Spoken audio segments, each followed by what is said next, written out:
Jadi dilakukan memang pada kasus-kasus henti jantung. Ya, selanjutnya akan ada sambutan dari perwakilan dari Mangkunegaran. Selamat siang. Sebelumnya saya mengucapkan banyak terima kasih sama Mangkunegaran, terutama untuk Serikat Mangkunegaran 10 dan kepada Bapak Heru Susilo atas kesempatan dan sangat luar biasa. Saya Astri, saya perwakilan dari Solo. Kebetulan ketua pergi Dr. Heru Sumartomo tidak bisa menjadi acara pada siang hari ini. Jadi tanggal 29 September nanti Pak, kita akan mengadakan acara World Heart Day. Nah, Pergi Solo itu salah satu agendanya adalah memberikan pelatihan bantuan hidup dasar kepada masyarakat awam. Salam sejahtera untuk kita semua. Pada kesempatan kali ini, saya dan kami bahasa Indonesia di Mawar. Pada kesempatan kali ini, saya mewakili dari Pergi, kami dari Perhimpunan Dokter Kardiovaskuler Dokter Jantung Indonesia Cabang Surakarta. Di sini ada kami bertiga, saya, Dr. Astri, Dr. Panji, dan juga anggota Pergi Muda ada 3 orang, ada Dr. Diana dan adik-adik kelasnya. Rekan-rekannya akan memberikan sedikit materi, sedikit sharing mengenai bantuan dasar. Nah, untuk seperti kita ketahui, dia bisa terjadi di mana saja, mendadak, tidak ada henti jantung yang direncanakan. Wah, cita-citanya henti jantung jam 9, tidak ada.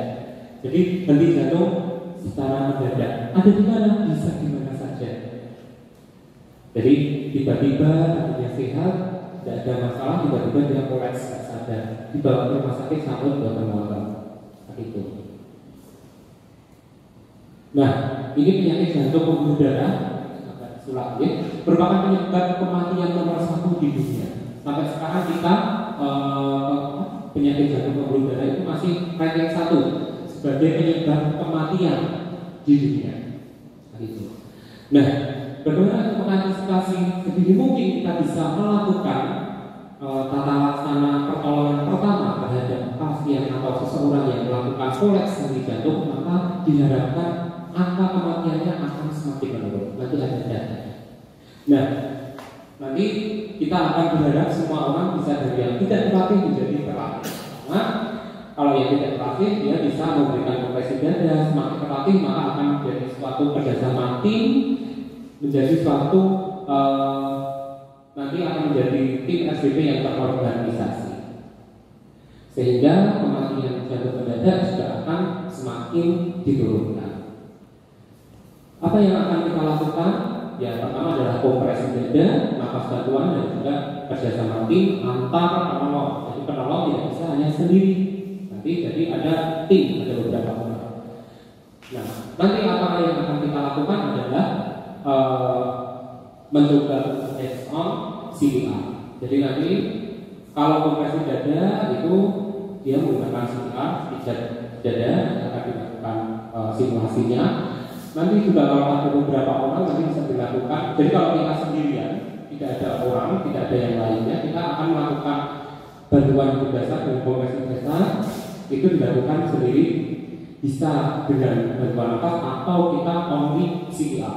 Apalagi kalau kita tidak tahu ini kayaknya orang merokok, kita tidak ada alat bantuan nafas seperti montis dan lain sebagainya. Kan kalau diberi dengan bibir kita pakai ya orang, gitu kan? Jadi kita bisa lakukan hands only CPR, jadi 3 jantung saja. Kalau ada temannya kita bisa lakukan 3 jantung dan pemberian bantuan nafas dengan perbandingan 30/2, 30 kompresi atau pijat jantung dan 2 bantuan nafas. Bantuan nafas bisa dilakukan dengan mouth-to-mouth dari mulut ke mulut maupun melalui alat. Nah, nanti kalau sudah ada tim ahlinya maka akan membentuk suatu kerjasama tim dengan tim RCP yang terkoordinasi. Nah, ini CPR cardiopulmonary resuscitation atau resusitasi jantung paru. Fungsinya adalah memulihkan kembali kerja jantung dan paru setelah henti jantung atau kematian mendadak yang nyata. Ini adalah chain of survival. Jadi rangkaian apa yang harus kita lakukan, pertama adalah aktivasi tanggap darurat. Nanti akan diterangkan apa sih aktivasi tanggap darurat. Intinya adalah jalur turun kita nggak bisa sendiri. Jadi kalau ada pasien berita, ya udah kita minta tolong dulu, jangan diparani terus disini malahan. Lakukan resusitasi jantung paru seawal mungkin.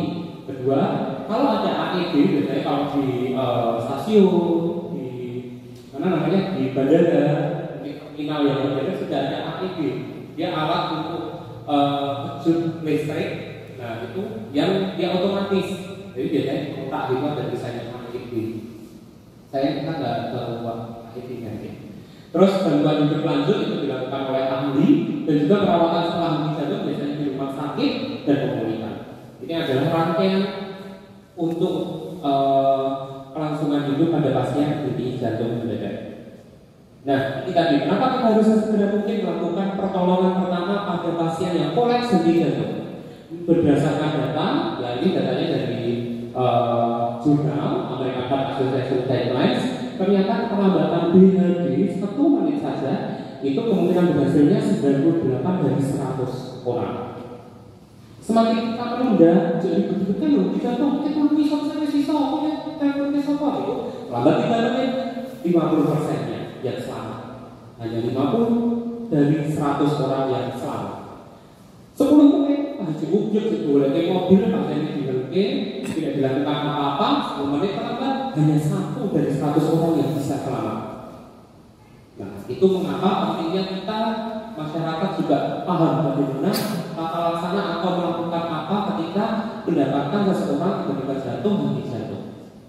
Terminologi mati, apa sih arti dari mati? Menurut ilmu kedokteran, ada mati klinis dan mati biologis. Mati klinis tidak ada nafas dan hati. Dia sifatnya reversibel dan punya waktu kurang dari 5 menit untuk dilakukan RCP atau tadi resusitasi jantung. Sedangkan mati biologis adalah kematian sel otak, bersifat irreversibel, nggak bisa balik lagi dan terjadi kurang lebih 8-10 menit setelah henti jantung. Itu mengapa sedini mungkin kita harus melakukan resusitasi agar otak dapat nutrisi sehingga sel-sel itu dapat nutrisi sehingga tidak terjadi kematian yang irreversibel, tidak bisa balik. Nah, tanda-tanda mati yang pasti adalah terjadinya lebam mayat, biasanya biru-biru, itu akan terjadi 20-30 menit setelah kematian biologis. Kemudian kaku mayat atau rigor mortis, jadi kaku, biasanya kalau sudah sangat kaku. Nah, itu terjadi 1-2 jam setelah kematian biologis dan membusukkan terjadi 6-12 jam setelah kematian biologis. Ini juga biasanya dipakai orang forensik untuk mengetahui ini jenazah ditemukan tiba-tiba kira-kira kematiannya kapan, itu berdasarkan ini ciri-cirinya. Nah, indikasi dilakukan resusitasi jantung adalah henti jantung dan henti nafas, kemudian sumbatan jalan nafas dan hipoksia atau kurang oksigen. Ini guideline-nya. Jadi kalau ada pasien tiba-tiba kolaps, kita pertama adalah alamatkan jalan nafas ini langsung yang titik gitu ya. Nah, ini. Jadi tiba-tiba ada pasien yang tidak sadar, pertama adalah amankan lokasi kejadian. Kalau di tengah kereta api jadi pinggir udah selama kereta lewat atau di pinggir jalan, atau kalau di tempat-tempat bangunan yang berbahaya, atau di dekat taman itu ada kerikil-kerikil. Nah, di situ ya nanti kalau di bantuan hidup dasar malah ini lupa ya. Kan ditempatkan di tempat yang aman. Lalu kemudian cek, korban tidak menunjukkan reaksi. Nah, maka teriak untuk meminta bantuan. Tolong, atau kalau di rumah sakit biasanya mungkin yang sering informasi ada kadang-kadang terdengar koblu. Nah, itu adalah sandi ketika mendapatkan seseorang henti jantung. Oh, di sini monggo nanti tulung aja sudah biasanya orang akan tertarik untuk mendekat seperti itu. Kemudian aktifkan sistem tanggap darurat secara melalui perangkat bergerak. Itu jadi bisa juga dengan telepon. Dan kita minta tolong aktifasi ada apa? Kalau nggak ada orang kita bisa telepon seseorang agar kita ada seseorang datang. Dan juga minta tolong mungkin ada tim ahli yang datang. Secepatnya, kemudian juga minta tolong kalau ada AED agar dibawa mendekat untuk dilakukan tata laksana menggunakan AED kalau ada. Kemudian perhatikan apakah nafas terhenti, personal atau normal. Kalau dia personal senang, ya berapa tidak normal, tapi bisa ada nadinya. Nadinya bisa. Jadi kalau cek nadi itu bisa melalui beberapa tempat. Bisa dari karotis untuk di leher, nanti bisa dirasakan. Bisa di tangan atau di telinga. Tapi kan yang terbuka itu biasanya leher, gaya berselangkangan kan ya nggak mungkin. Nanti kalau pasien terbuka, kok gaya kok mau gulai nadi, itu malah marahin. Jadi cukup yang di leher yang terbuka dan besar. Nah nanti kita bahas sendiri masih ada nggak? Misalnya masih ada kalau tidur manis di sini. Kalau udah nggak ada nggak di sini. Jadi kalau terasa dalam 10 detik, jadi ngeceknya harusnya ini dicek dalam 10 detik. Jangan lama-lama orang ya. Coba tanya. Kalau layaknya dalam 10 detik, maka anggap dia tidak ada nadi. Gitu. Jangan coba tanya. Iya. Apa yang tidak normal? Hidupnya musik, masuk apa nadi ini? Maka berikan nafas buatan. Satu nafas buatan tiap 5 sampai 6 detik atau sekitar 10 sampai 12 nafas per menit. Kemudian tetap aktifkan sistem tanggap darurat. Kemudian setiap 2 menit dicek ulang. Jangan setelah di 2 menit dicek dia jadi tidak ada nadinya. Maka pindah ke arah bantuan hidup dasar dengan dihadirkan pijat jantung paru. Jika memungkinkan terjadi overdosis opioid, berikan naloxone atau dia kalau sebenarnya dia karena overdosis obat-obat maka berikan naloxone. Tapi di sini kan tidak ada naloxone.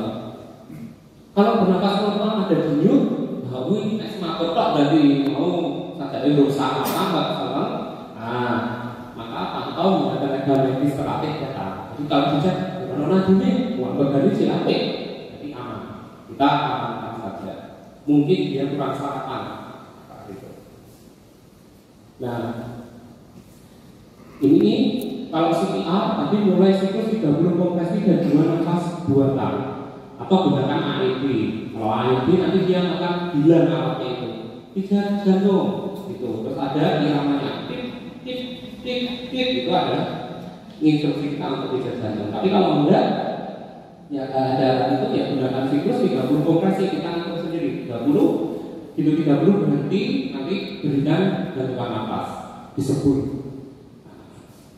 Kemudian kalau AED sudah maka lakukan dengan AED. Tapi karena di sini tidak ada AED kita masukkan. Nah ini apa yang dimaksud dengan ini tadi apa namanya step-stepnya langkah-langkahnya amankan lingkungan, cek respon, ambil bantuan, cek nafas dan cek nadi, 30 kompresi dada, bebaskan nafas dan 2 nafas bantuan. Ini apakah amankan lingkungan itu? Yaitu aman baik penolong. Jadi kita harus aman dulu berpikir juga. Nanti kita tolong, kita sedih, kita sama-sama jadi korban. Nah, nanti kita malah bareng-bareng sama korbannya yang sudah dia kuasa kan repot. Jadi aman dulu. Kita aman, baru amankan korban. Kalau korban aman lingkungan. Jadi kayak ngomong pengeruyuk kita amankan. Sudah, agak jauh. Ya. Nah, ini pastikan lingkungan aman. Tuh, kalau di tengah dia mulai di tengah kebakaran ya jangan dilakukan di situ. Nanti orangnya selamat, dia nggak selamat, kena mati. Demikian semua di tengah kecelakaan. Cek respon, cek respon bagaimana sih? Tepuk-tepuk pasiennya, goyangkan bahu dengan lembut dan tegas. Pak, bu, atau gitu, dengan suara keras. Atau memberikan rasa nyeri, dimunyak di sininya, tengah dada. Gitu. Munyaknya pakai tangan aja, jangan sampai semangat siku, bunyak itu malah kasihan, 12 kali. Nah, kemudian panggil bantuan, teriak minta tolong ada pasien tidak sadar atau tolong seperti itu. Kemudian panggil ambulan kalau ada AED kita bawakan AED. Kemudian kembali dan atur posisi penolong dan pasien. Kalau ada HP kita langsung telepon. Sambil di loudspeaker bisa dengan simultan kita lakukan RCT. Nah ini kalau AED itu betulnya kalau di stasiun atau bandara dia kotak seperti ini ada tulisannya AED.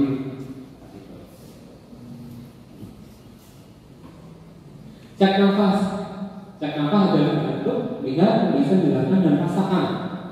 Jadi perhatikan apakah pasien bernafas dengan baik atau tidak, apakah ada henti nafas atau tidak. Jadi kita dekatkan kuping kita ke mulut atau hidung pasien, kita rasakan. Kita dengarkan ada tidak hembusan nafas dan kita lihat ada tidak pengembangan di dada. Kalau tidak ada atau kita ragu, maka ada tidak ada nafas. Ya, ini adalah cek denyut nadi. Di sini adalah nadi karotis. Kenapa? Karena ini selalu terbuka dan gampang dijangkau. Kalau nadi ada mana? Di radialis tangan, di tabilinguinal, sudah ada di ketiak, sudah ada. Tapi kan itu tertutup semua. Jadi kalau usah beraya-beraya tempat lain, langsung ke leher.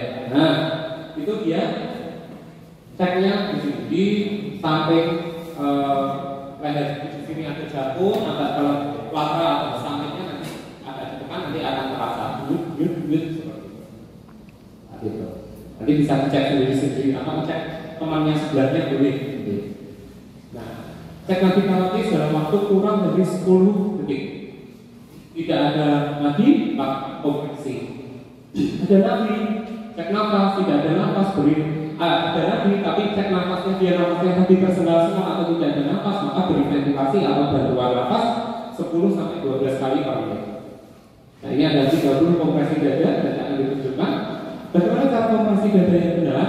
Nih, letakkan dada. Ini salah satu kunci tangan. Jadi sininya itu diletakkan di setengah bagian bawah tulang dada. Jadi di tulang dada nanti dibagi dua, yang bawah di tengah. Letakkan tangan lain di atas yang lainnya. Seperti ini. Ini nanti letakkan misalnya terus dikunci. Monggo mau yang nanti bisa mungkin ada bisa mencontohkan kebahagiaannya. Nah tangannya, nah itu salah satu tangannya, kemudian tangan yang lain bertumpu di tangan yang satunya, ya. Oke, itu kemudian mengunci dari sebagian. Kemudian lakukan kompresi dada dengan 30 kompresi dada kecepatan 100 sampai 120 kali per menit, kedalaman 5 sampai 6 cm. Kompresinya harus konsisten, jadi harus kuatannya sama. Makanya kalau minta tolong biar nanti ada yang gantiin. Ini kalau nggak ada yang gantiin, nanti semakin lama semakin ketol ya, semakin lemes, nggak masuk. Dan setiap kompresi pastikan dia recoil sempurna, biarkan diri dadanya balik mengembang lagi. Jadi beri kesempatan dia balik. Kalau enggak nanti jantungnya yang kempes untuk pompa nanti nggak bisa mekar sempurna untuk mengisi darah dalam jantung. Jika memungkinkan gantian penolong setiap 2 menit atau setiap 1 siklus. Nah ini untuk dewasa, jadi kedalamannya 4 sampai 5 cm.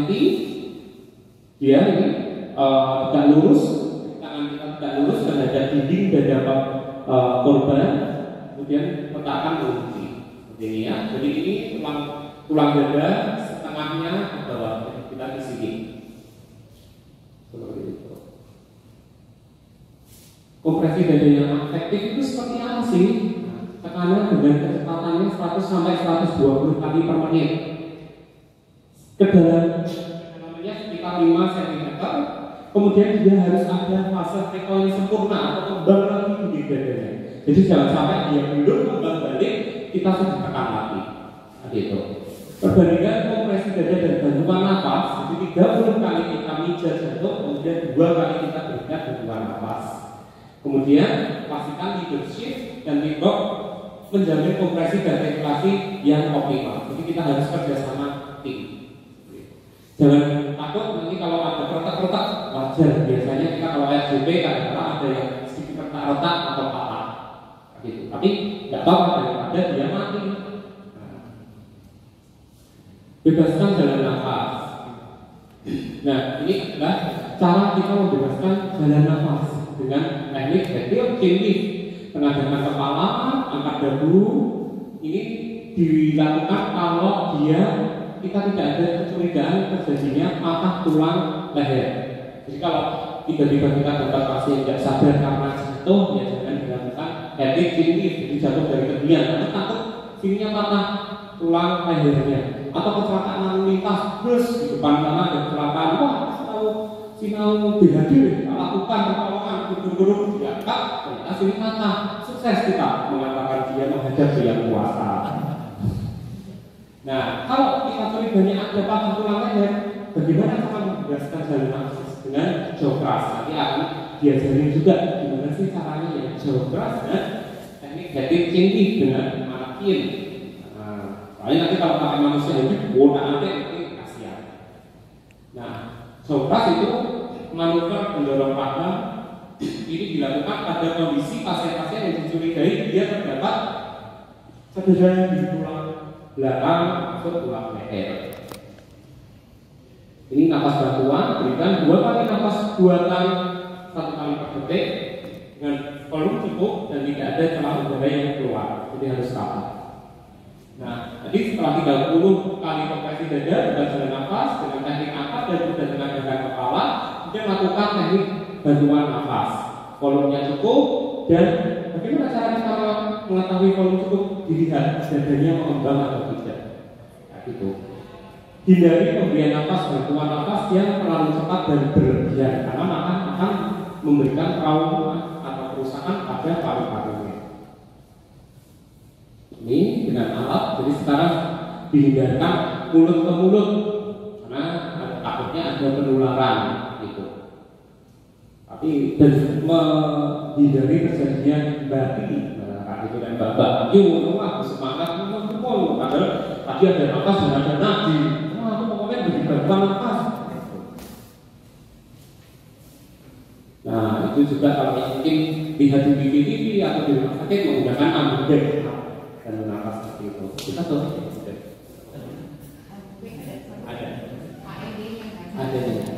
Nah, ini tadi perbandingan kompresi dan ventilasi 30 dari 2 kompresi itu pijat jantung, ventilasi kemudian bantuan nafas. Setiap 30 kali kita memberikan pijat jantung, maka kita berikan 2 kali bantuan nafas. Itu. Cek ulang setiap 2 menit atau setiap 5 siklus. Dan gantian setiap 2 menit untuk menghindari apa? Pasien kelelahan. Penolongnya kelelahan. Lakukan kontinu hingga tim profesional tetap. Ini adalah alat AED, contohnya bentuknya koper kecil itu, dibuka air laptop monitornya. Ini cara menggunakan AED, tapi kalau di sini belum ada, ya belum ada. Jadi kita rusak. Ini adalah posisi recovery mantap. Jadi setelah kita lakukan tadi pijat jantung, kita cek 2 menit, ada nadinya, ada nafasnya, terus ngapain? Nah, maka dimiringkan nafas seperti ini ya. Jadi nanti apa sih fungsinya untuk mempertahankan nafasnya tetap terbuka? Dan kalau semangat dia muntah, dia tidak mengubah jalan nafas. Jadi namanya miring mantap. Nah, itu. Jadi salah satu kaki sisi luarnya ditekuk, tangan sisi luarnya diletakkan di buat bantal kepala. Ini caranya untuk memposisikan diri mantap. Nanti mungkin didemokan juga. Kesimpulannya, langkah-langkah belajar adalah pastikan aman dan menolong pasien dan lingkungan. Kemudian lakukan cek respon pasien, pak bu tadi. Kedua, panggil bantuan. Dan tidak sadar, tidak ada respon, panggil bantuan. Tolong, dalam nggak sadar. Terus atur posisi pasien dan menolong. Kalau dia mengkurap, dia ditelentangkan. Kalau menjingkrung, dia ditelentangkan. Itu. Kemudian cek nadi karotis, cek nadi dalam waktu kurang dari 10 detik. Sambil menilai status pernapasan. Cek nadi, kita lihat ada nggak tadi hembusan nafasnya, pergerakan di dada, rasakan hembuskan nafas tidak. Gitu. Kemudian lakukan kompresi dengan high quality CPR. Gitu. Kemudian tentukan titik kompresinya. Jadi kalau dirasa setengah bagian tulang dada bagian bawah. Buka jalan nafas. Tadi dengan head ini beri nafas bantuan 2 kali setelah kita memberikan CPR 30 kali kompresi. Lakukan kompresi ventilasi selama 5 siklus atau 2 menit. Kemudian kita cek ulang. Jadi setiap 2 menit kita cek ada nggak nadinya lagi. Gitu.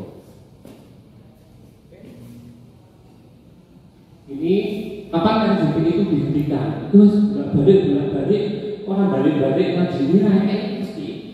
Kapan dihentikan? Sama tadi kembalinya ventilasi sirkulasi spontan. Kalau dia sudah ada nadi nafasnya nggak ada ya sampai pijet terus. Nah gitu. Nanti kalau mau pijet terus silakan buka. Nah, ada yang lebih bertanggung jawab. Jadi ada tim ahlinya datang bantuan ambulans sama tim ahlinya medis datang, maka kita bisa hentikan. Kita pasrahkan ke mereka. Atau penolong orang atau sudah 30 menit tidak ada respon. Yang kesel sendirinya ya wes. Atau kita lakukan bolak-balik nggak balik-balik sudah 30 menit ya sudah kita boleh hentikan. Atau muncul tanda kematian yang irreversible. Apa tadi tanda kematian? Lebam banyak, kaku maupun pembusukan. Gitu. Kapan RGP itu tidak dilakukan? Jadi kita melihat tetangganya, tiba-tiba ada penemuan yang kayaknya nggak sadar, tapi dilihat dia sudah kaku, sekekek, terus anyep, ya sudah nggak usah di RGP, itu sudah tanda-tanda kematian irreversible. Nah, gitu. Sebelumnya dengan fungsi kita yang sudah sangat buruk dengan kita maksimal atau binan A. Jadi biasanya mau kanker stadium lanjut, nah, gitu. Sudah cuci darah kita di stage 5 sudah bertahun-tahun, ya sudah. Kalau beliaunya itu juga mau apa, nggak bisa lagi kondisi yang bagus. Tuh, biasanya kita sudah DMR.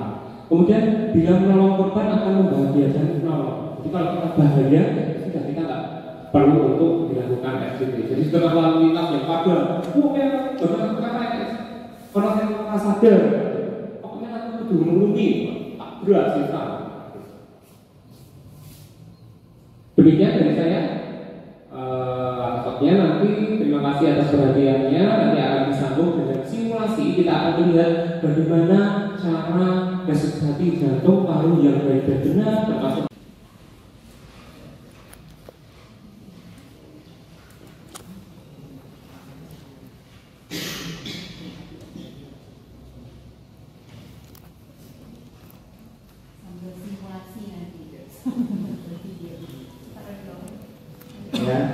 selamat sore Bapak Ibu sekalian. Di sini kita akan melanjutkan untuk simulasinya. Ya, ini kita sambil video dengan ada yang memperagakan. Maju juga boleh ngomong. Ya, ini misalnya ada pengunjung yang tiba-tiba mengalami nyeri dada. Kemudian jatuh tidak sadar. Nah, oke, terus ditemukan oleh penjaga atau penolong. Sambil diperhatikan. Ya. Tolong panggilkan bantuan telepon 119. Oke. Pertama, tadi sesuai yang sudah diterangkan, pastikan kondisinya aman terlebih dahulu. Ya, ini di dalam ruangan kondisinya aman, baik untuk korban maupun penolong. Nah, setelah itu lanjutkan.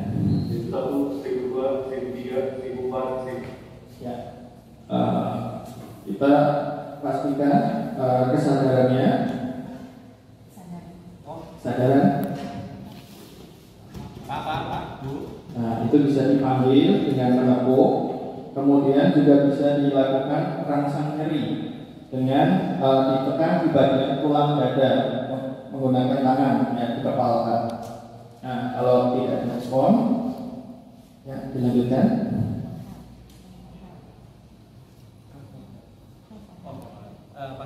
Ya, dilakukan panggil bantuan, itu bisa kita berteriak atau kita telepon teman kita. Ya, lanjutkan. 5, 6,